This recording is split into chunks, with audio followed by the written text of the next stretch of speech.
तो लाल बटन दबाकर सब्सक्राइब करें और साथ ही में बेल आइकन की घंटी दबाना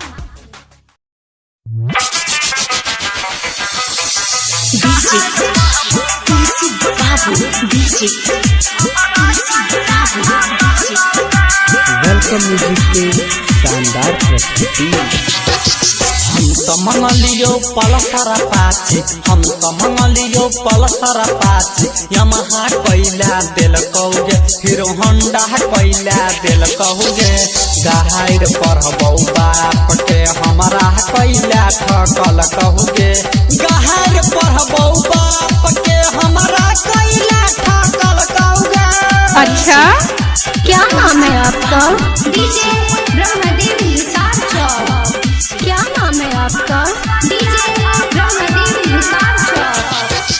हम तो मंगलियो सोना के सिकरी, हम तो मंगलियो सोना के सिकरी। चांदी के कोइला दिल कहोगे, है गे चांदी के कोइला दिल कहोगे।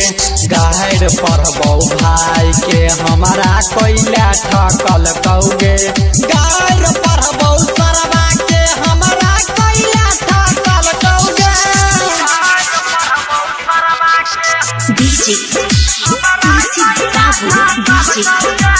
अगर आप सुंदर मधुबनी का वेलकम म्यूजिक के शानदार प्रस्तुति। हम तो मंगलियो कोट पेंट, हम तो मंगलियो कोट पेंट। जीन्स कोइला दिल कहोगे, फुल पेंट कोइला दिल कहोगे। गाहर पढ़बौ माई के हमारा कोइला ठकल कहोगे। गाहर पढ़बौ माई के हमारा कोइला ठकल कहोगे। अच्छा, क्या नाम है आपका? डीजे ब्रह्मदेव निसार चौक। वेलकम म्यूजिक के शानदार प्रस्तुति।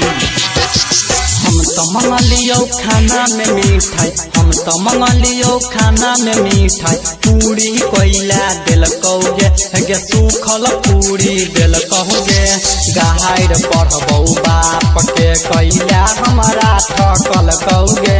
गाहर देबो बहिनो के